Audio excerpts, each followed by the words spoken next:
Imaginez une nuit calme, où l'air est lourd de silence, mais le cœur, lui, est agité. Il cherche la paix, la tranquillité, ce sentiment profond que tout ce qui nous échappe, tout ce qui semble impossible à atteindre, est en réalité à portée de main, mais peut-être dans un autre plan, un autre état de conscience. Et si, en ces 7 nuits, vous pouviez expérimenter cela, une expérience qui ne touche pas seulement votre quotidien, mais qui touche directement votre âme, votre connexion avec Allah et votre vision de la prospérité.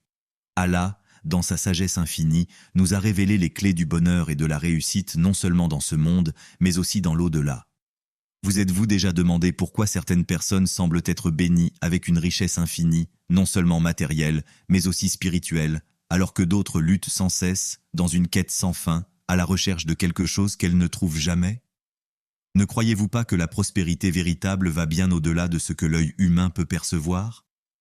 La véritable prospérité réside dans le cœur. Et si Allah vous offrait cette opportunité, pour vous permettre de découvrir ce qu'est réellement la richesse? Non pas une richesse qui peut être perdue, mais une richesse qui nourrit l'âme, qui apporte la sérénité et qui instille la confiance dans le plan divin. Le prophète Muhammad a dit: la richesse n'est pas d'avoir beaucoup de biens matériels, mais la richesse est la richesse de l'âme. Sahih Muslim. Comment alors, en tant que croyants, pouvons-nous parvenir à une telle richesse de l'âme, une paix profonde, tout en sachant que le monde autour de nous semble parfois déstabilisant, instable et même impitoyable? Je vous invite à méditer sur ces paroles puissantes du Coran, dans la sourate Ar-Ra'd, verset 28. Ceux qui croient et dont les cœurs se tranquillisent au rappel d'Allah. Certes, au rappel d'Allah, les cœurs se tranquillisent. Prenez un instant pour vous arrêter, pour respirer et pour sentir cette vérité pénétrer votre être. Au rappel d'Allah, les cœurs se tranquillisent. Est-ce que votre cœur est vraiment en paix aujourd'hui? Ou êtes-vous en quête de quelque chose que vous n'arrivez pas à définir, comme un vide que vous ne pouvez combler? Peut-être que vous traversez des moments de difficultés financières, des épreuves qui semblent insurmontables, des obstacles qui se dressent devant vous. Mais savez-vous que même dans la souffrance, il existe une bénédiction cachée, une occasion d'approfondir votre foi et de renforcer votre relation avec votre Créateur? Allah dit dans la sourate At-Tawbah, verset 51, dit: « Rien ne nous atteint, sauf ce qu'Allah a prescrit pour nous. Il est notre maître. » Cela signifie qu'aucune épreuve, aussi dure soit-elle, n'arrive sans la permission d'Allah. Et cela, mes chers frères et sœurs, devrait nous remplir d'espoir. Car si chaque épreuve est prescrite, alors chaque souffrance a un but, chaque difficulté une leçon. Mais il existe une pratique, une forme d'adoration, que vous pouvez accomplir pendant cette nuit. Une pratique qui, par la volonté d'Allah, vous permettra de ressentir sa miséricorde s'abattre sur vous, de voir la pauvreté s'éloigner et la prospérité, non seulement matérielle, mais aussi spirituelle, vous envelopper. Cette pratique est simple, mais d'une profondeur infinie. Il s'agit de la prière de la nuit, le tahajjud. Le prophète Guédiz nous a enseigné que la meilleure prière après la prière obligatoire est celle de la nuit. Sahih Muslim. Le tahajjud, cette prière que l'on accomplit dans l'obscurité de la nuit, alors que le monde entier dort, est un moment privilégié pour se rapprocher d'Allah, pour lui confier nos soucis, nos peines, nos angoisses, mais aussi nos espoirs et nos rêves. C'est un moment de calme intérieur, un instant de pure dévotion où le cœur s'ouvre à la miséricorde divine. Imaginez-vous la nuit tombée, seule, en pleine tranquillité. Vous vous levez, malgré la fatigue, malgré la tentation de rester dans le confort de votre lit. Vous faites vos ablutions et vous commencez à prier. Vous êtes seul avec Allah, et c'est dans cette solitude que vous trouverez la plus grande des proximités. À chaque mouvement de votre prière, vous vous rapprochez de la lumière divine. À chaque verset récité, votre cœur se purifie. À chaque soumission, vous vous libérez des chaînes qui vous entravent. C'est dans cette obscurité que vous trouverez la lumière. Pendant cette nuit, consacrez-vous à cette prière en mettant toute votre concentration, votre foi et votre cœur dans chaque geste. Demandez à Allah ce que vous désirez, tout en sachant que tout est entre ses mains. Ne vous laissez pas emporter par les doutes. Rappelez-vous que la richesse n'est pas simplement ce que l'œil peut voir, mais ce que l'âme peut ressentir. Souvenez-vous aussi de l'histoire de ce compagnon du prophète, Abu Huraïra, qui, malgré la pauvreté matérielle, était immensément riche en foi et en sagesse. Il était connu pour sa dévotion et son attachement à la prière de la nuit. et Allah lui a accordé une abondance de bénédictions qui dépassait tout ce qu'il aurait pu imaginer. Il est un exemple pour nous tous, un exemple de confiance en Allah et de patience face à l'adversité. Pensez à ces moments, à ces nuits où vous êtes seul avec Allah, où vous vous abandonnez totalement entre ses mains, en lui demandant de vous accorder la prospérité et de faire disparaître toute forme de pauvreté de votre cœur et de votre vie. Ne croyez-vous pas que cela puisse transformer votre existence, pas seulement dans le sens matériel, mais aussi dans un sens beaucoup plus profond? Que ressentiriez-vous si, à la fin de ces 7 nuits, vous vous leviez pour voir le monde sous un autre jour, plus lumineux, plus paisible, plus riche de sens? Peut-être que la prospérité n'est pas uniquement ce que vous avez, mais ce que vous ressentez lorsque vous êtes en parfaite harmonie avec le Créateur.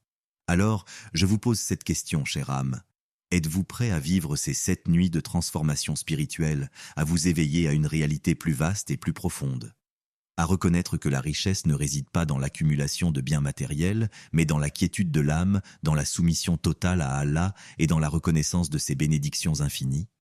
Les 7 nuits que vous allez passer dans cette prière ne sont pas seulement une pratique rituelle. Elles sont une rencontre avec le divin, un retour à l'essence même de votre être, un moment où vous vous réconciliez avec votre propre âme. Alors, lorsque la nuit tombe, souvenez-vous de cette invitation d'Allah qui vous appelle à sa lumière, à sa miséricorde et à sa prospérité éternelle. Les mystères de l'âme, les subtilités de la conscience humaine et la sagesse des enseignements islamiques s'entrelacent dans ces moments de prière nocturne. Dans chaque prière, il y a un chemin qui mène à la paix, à la prospérité et à l'épanouissement spirituel. Acceptez ce chemin et laissez Allah vous guider vers des horizons que vous n'auriez jamais cru possibles. Et ainsi, chaque nuit que vous passerez dans cette prière nocturne, chaque mouvement de vos gestes, chaque parole douce et réfléchie dans vos supplications, vous rapprochera davantage de votre essence divine. Car en vérité, cette prière de la nuit est un acte de soumission pure, un acte de foi où l'âme se purifie et se renouvelle dans la lumière d'Allah. À ce moment précis, lorsque vous êtes seul face à Allah, loin des distractions du monde, il n'y a plus que vous et lui. Et quand mes serviteurs t'interrogent sur moi, je suis certes proche. Je réponds à l'appel de celui qui m'invoque lorsqu'il m'invoque. Sourate Al-Baqarah, verset 186. Ces paroles devraient faire vibrer votre cœur. Allah n'est pas loin, il est proche. Et dans la prière de la nuit, vous l'invoquez non seulement pour vos besoins matériels, mais pour la paix intérieure, pour la sérénité du cœur, pour la sagesse dans vos décisions. Ce n'est pas seulement la richesse de ce monde que vous cherchez, mais la richesse de l'âme qui mène à une vie de tranquillité et de prospérité. Pensez à ces moments où vous ressentez la chaleur de votre prière, où chaque mot récité semble se poser comme une goutte de pluie sur un sol sec, un sol qui se réveille, qui fleurit sous l'ombre de la miséricorde d'Allah. Vous avez l'opportunité de vous détacher des préoccupations du monde extérieur pour plonger profondément dans ce lien intime avec votre Créateur. Ces 7 nuits ne sont pas une simple routine, elles sont une rencontre divine, un voyage intérieur où la souffrance se transforme en lumière et où la pauvreté se fait richesse. Le prophète X, dans un hadith authentique, nous rappelle que celui qui accomplit le tahajjud avec sincérité et dévotion, Allah lui accorde une richesse que rien ne pourra altérer. Il dit « Votre Seigneur descend chaque nuit au ciel inférieur lorsqu'il reste un tiers de la nuit et dit « Qui m'invoque, je lui réponds. Qui m'implore, je lui accorde. Qui demande mon pardon, je lui pardonne. » Sahih al-Bukhari. Imaginez cela, mes chers frères et sœurs. Chaque nuit, Allah descend à un moment spécifique, un moment où il attend vos supplications, vos invocations sincères. Il est là, attentif à vos appels, prêt à vous combler de sa grâce. Quelle meilleure occasion que cette pour le rechercher et l'invoquer dans les heures les plus bénies de la nuit. Lorsque nous pratiquons cette prière de la nuit, nous devenons conscients de l'immensité de la miséricorde divine, une miséricorde qui balaie tout. Comme la pluie qui lave la terre, la miséricorde d'Allah purifie nos cœurs, dissipe nos inquiétudes et nous ouvre des voies de prospérité que nous n'aurions jamais imaginées. La véritable richesse n'est pas dans l'accumulation de biens, mais dans l'élévation spirituelle qui découle de la soumission et de la confiance totale en Allah. Peut-être que vous vous demandez pourquoi cette nuit, pourquoi cette période précise? Parce que 7 est un chiffre de perfection dans la tradition islamique. Le nombre 7 symbolise la complétude, la totalité de l'effort et de la foi. Ces 7 nuits sont un engagement, une persévérance dans l'adoration, un acte qui vous amène à une transformation spirituelle profonde.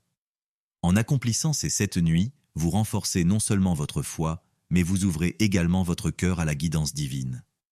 Le prophète, dans sa sagesse infinie, nous a montré que l'adoration pendant la nuit est le privilège des croyants. Il n'a jamais dit que la richesse se trouve dans les trésors matériels, mais dans cette forme d'adoration, dans la capacité de l'âme à se connecter profondément à Allah. Cette connexion crée un espace dans lequel la prospérité peut naître, dans lequel la miséricorde se déverse et où la pauvreté, tant spirituelle que matérielle, commence à se dissiper. Et, mes chers frères et sœurs, ne pensez pas que ces nuits soient une simple question de nombre ou de durée. L'intention avec laquelle vous vous adonnez à cette prière est ce qui compte le plus. Lorsque vous priez en toute sincérité, lorsque vous vous tenez devant Allah avec un cœur humble et une foi forte, vous attirez la lumière sur chaque aspect de votre vie. La vraie richesse que vous cherchez viendra de l'intérieur, un cadeau que seul Allah peut accorder. L'histoire d'Ibrahim, Abraham, que la paix soit sur lui, est un exemple frappant de ce que signifie avoir confiance en Allah, même dans les moments de plus grande épreuve. Lorsque, poussé par la miséricorde divine, il se rendit prêt à sacrifier son propre fils Ismaël, tout pour la cause d'Allah, il ne chercha pas à comprendre le pourquoi du comment. Sa foi en Allah était totale, et par la suite, Allah l'a récompensé non seulement par la préservation de son fils, mais par une bénédiction qui perdurera pour toutes les générations à venir. Cette confiance totale en le plan divin est la véritable source de la richesse. Avoir foi que ce qui est destiné pour nous, nous l'aurons. Et ce qui ne l'est pas, nous en serons protégés, pour notre bien ultime. Chaque nuit, alors que vous vous tenez devant Allah, vous faites un acte de foi similaire. Vous croyez que ce que vous demandez, Allah saura s'il est bon pour vous.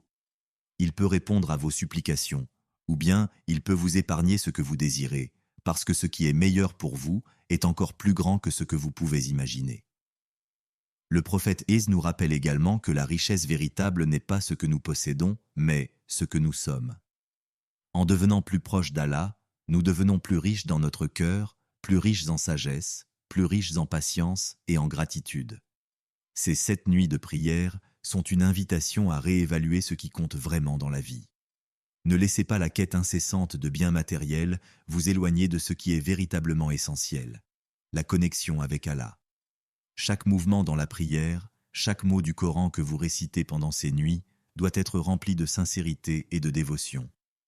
C'est ainsi que vous vous préparez à recevoir la richesse que seul Allah peut offrir, une richesse qui réside dans le contentement de l'âme, dans la paix intérieure et dans la confiance en sa sagesse infinie. Ainsi, l'appel d'Allah est lancé.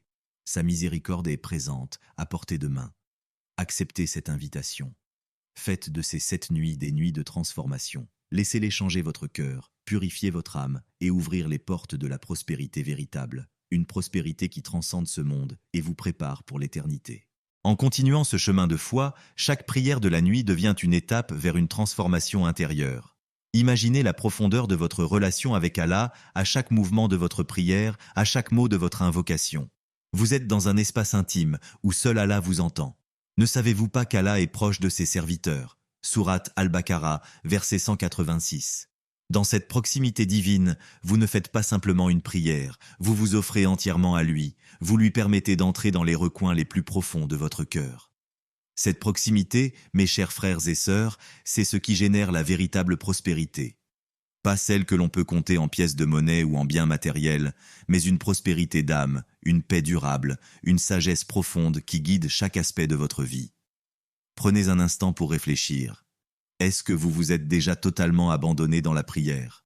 Avez-vous déjà ressenti cette sensation de connexion pure où tout le reste du monde disparaît et où seul Allah existe, seul il importe? C'est dans ces moments de dévotion que la pauvreté de l'âme, cette soif insatiable que nous ressentons souvent dans ce monde, est dissipée. Allah remplit ce vide, non seulement par la richesse spirituelle, mais aussi en vous guidant vers les moyens matériels qui vous sont vraiment bénéfiques. Si vous persévérez dans ces 7 nuits de prière, vous commencerez à ressentir des changements subtils mais puissants dans votre vie. Peut-être que les difficultés financières commenceront à s'atténuer, non parce que l'argent s'est miraculeusement accumulé, mais parce que vous trouverez une paix intérieure qui vous permettra de mieux gérer votre situation.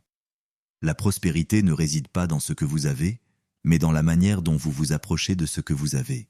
C'est une prospérité intérieure, une prospérité du cœur. Comme le dit le prophète Na'a, L'enrichissement ne réside pas dans la quantité de biens, mais dans le cœur. Sahih Muslim. À travers ces 7 nuits, vous ne cherchez pas seulement à guérir vos finances, mais à guérir votre cœur. Vous vous purifiez de la cupidité, de l'envie, et vous vous ouvrez à la gratitude. Car chaque souffle que vous prenez, chaque moment de paix que vous ressentez dans ces nuits de prière, est un cadeau précieux d'Allah. N'est-ce pas là une forme de richesse bien plus grande que tout l'or du monde? En priant chaque nuit, en vous élevant devant Allah avec un cœur sincère et une âme pleine d'espoir, vous choisissez de vous soumettre à la volonté divine, de faire confiance au plan d'Allah. Et cette confiance vous apporte une sécurité et une paix que rien ni personne ne peut altérer. Allah est le meilleur des pourvoyeurs. Sourate At-Tawbah, verset 51. L'ultime pourvoyeur, celui qui n'échoue jamais à répondre à celui qui le cherche avec sincérité. Pendant ces 7 nuits, ne cherchez pas seulement la richesse matérielle, mais cherchez avant tout à remplir votre cœur d'amour pour Allah, à rechercher sa satisfaction, à nourrir votre esprit de la lumière divine. Et soyez patient, car les résultats viendront, peut-être pas immédiatement, mais avec une certitude profonde. Allah ne fait jamais défaut à celui qui le cherche. À travers ces prières, vous allez bâtir une base solide sur laquelle la prospérité véritable peut se construire. Non pas une prospérité éphémère, mais une prospérité qui dure, qui s'enracine dans la foi, dans la confiance et dans la soumission à la volonté divine. Alors, chers frères et sœurs, sachez que chaque nuit où vous vous levez pour prier, vous n'êtes pas seuls. Vous êtes accompagnés par les anges et Allah lui-même se rapproche de vous. Ne sous-estimez jamais l'impact de ces moments bénis, car ce sont ces instants qui sculptent votre avenir, qui façonnent votre destinée dans ce monde et dans l'au-delà. Quiconque fait un pas vers moi, je fais 2 pas vers lui. Hadith Qudsi. Ainsi, vous ne faites pas seulement un effort pour améliorer votre vie matérielle, mais vous investissez dans votre âme, dans votre relation avec votre Créateur, et dans un avenir prospère, tant ici-bas qu'en l'au-delà. Ces 7 nuits, mes chers, ne sont pas simplement une série de prières. Elles sont un investissement éternel dans votre salut, dans votre bien-être spirituel et dans la prospérité que seul Allah peut accorder. À travers cette prière de la nuit, vous vous rapprochez de votre propre essence, de la vérité profonde de votre existence. Vous êtes ici pour lui, et il est là pour vous. Alors, lorsque vous ferez votre dernière prière, lorsque la 7e nuit s'achèvera, ne soyez pas surpris de voir des changements dans votre vie. Ce ne sont pas des changements magiques, mais des bénédictions que vous avez attirées par votre dévotion sincère et votre foi inébranlable en Allah.